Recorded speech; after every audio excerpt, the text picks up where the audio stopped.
Hello everyone, Aaliyah Dawn here. I am really excited about today's topic. I'm going to be talking to you about eclectic paganism. This video stems off of a couple of conversations I've had over the past couple months, past couple of weeks especially, about people who are interested in learning what paganism is, but they're afraid. They're sort of hiding their faith and hiding their curiosity about it. And so, here in America, right, freedom of religion, and we're still hiding our faith and what we have to believe in, and it's really sad. So I figured I'd come on here and be like, okay, you know what? Hello, I'm Aaliyah Dawn. I am an eclectic pagan. I'm very proud of that, and speak to you all about what eclectic paganism, or what even paganism is. So let's start with the word pagan, okay? You hear the word pagan for some of you coming in for the first time and you think, that's got such a bad tone to it. I don't know that I like that word. Well, let's talk about where that word stemmed from. Let's talk about a time before Christianity. Let's talk about a time way before Christianity. Let's talk about a time when people didn't have, a grocery store like Food Lion. I use Food Lion. Or, or had, the television, cable, where they could turn on and see whether or not it was going to snow next week. These people had to live off the land. They had to farm. They had to, hunt. They had to gather, okay? And so in order for their basic survival, in order to live off the land, they had to understand the land. And so what they did is they basically listened to the heartbeat of the land. They paid attention to the seasons. They paid attention to the weather patterns. They paid attention to the moon cycles. They paid attention to the sun's orientation and where it would sit and when it would set. When it would come up and when it would set, and what time it would set and what time it would come up. And they paid attention to all of that. They paid attention to the animals and the way they reacted in nature. They followed the animals, and if the animals started gathering early, it was time to gather and harvest their crops. Okay, so they paid attention to nature, and they got really in tune with nature. Now, one of the things about them is that they brought forward from their ancestry, depending on their place where they were, and what their ancestors believed in, they brought forward into that practice, that earth practice, very spiritual practice. They brought in, their beliefs of, gods and goddesses and things of that nature. And so that was carried forward. Now, the word pagan, these people weren't generally called pagan. Like, pagan was a word that was more like satire. Okay, so like in the South here, the really country bumpkin Southerners, we would call them, rednecks.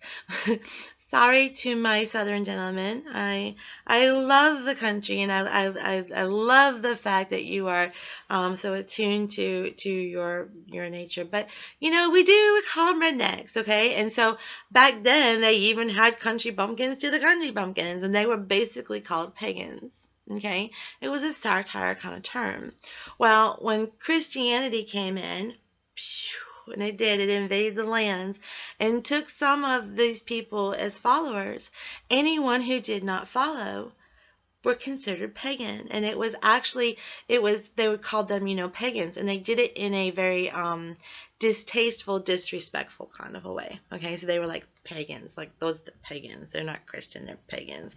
Okay, so if they didn't follow Christianity, if they didn't want to fall into a new path or faith, they were considered those pagans. Okay, and so that's where that came from. And then of course all of that is adopted into the Bible, the pagans and all of that. So I won't get into any of that part, but we'll move forward a little bit. So as Christianity started taking over the lands and people decided to stay within their own faith systems, what developed was this umbrella term that we now call paganism. Okay, and so paganism is an umbrella term for a lot of different faith systems. There's not just one faith system under paganism. It's an umbrella term for any faith that is not part of the three Abrahamic religions, which is Christianity, Judaism, and Catholicism. Okay, so if you do not follow any of those three Abrahamic religions, then you could indeed fall under the umbrella of paganism. Okay? And again, there are many different faith systems under paganism. Paganism does not have a doctrine. It's a spiritual faith system. However, there may be some faiths and religions under the umbrella of paganism that does have a religious doctrine. Wicca, for example. Okay, and I think that most people hear the word Wicca and they hear the word paganism and they think everybody who is pagan is Wiccan. And that is not true. That is absolutely, completely, 100% incorrect. Okay, there are some atheists who actually consider themselves to be pagan. They don't believe in any kind of gods and goddess.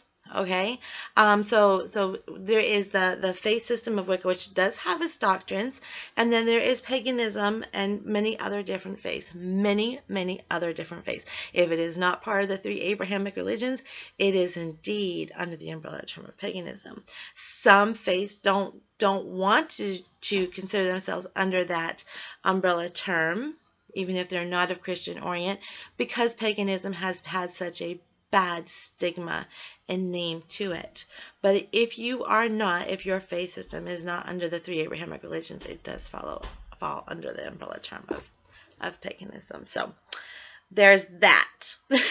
Okay, now we hear the word eclectic pagan, and I told you I am an eclectic pagan. Many eclectic pagans have come into and developed into the paganism path, spiritual path, because they have come from different faith systems, or they learned from different faith systems, or they went a searching pattern for different faith systems. And what they are doing is they are borrowing things from different faith systems that intuitively feel right for them.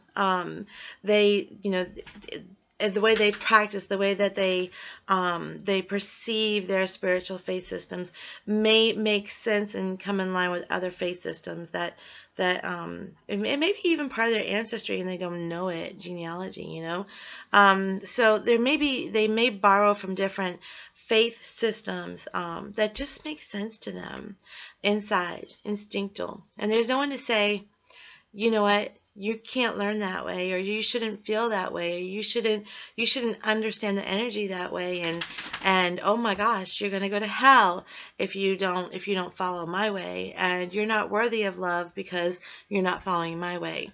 For me, if I was to take a spiritual personal view of paganism, for me, it is an enactment of my free will. It is a blossoming of my individuality. It is in understanding and a connection so deep to Source that it's instinctual and intuitive, and I can have a personal connection with Source, and nobody's judging it, or nobody is telling me that's an incorrect way to view Source or to really connect with Source. And I think that we all are worthy of having our own personal connections, as we are all soul beings. We're going to perceive the energy in different ways. And so for me, it's the freedom to do that without a doctrine telling you that you're incorrect. So I hope that has helped you in a little bit of your understanding of eclectic paganism and what paganism is. I am going to be doing a series of videos related to eclectic paganism. We're going to talk a little bit about energies and things of that nature, and understanding how the energies work, and some of the practices that pagans do. So we'll be talking about that as we move forward. If you've enjoyed this video and you want to learn more, you're curious, please give me a like, subscribe to the channel. If you subscribe to the channel, you'll get notified when new videos come up, and so you'll be the first to know, and you'll get on here and check it out. Okay, drop me a comment. Tell me what paganism means to you, or what eclectic paganism means to you. Drop me a comment. I'd love to hear from you. Mwah. Have a great day.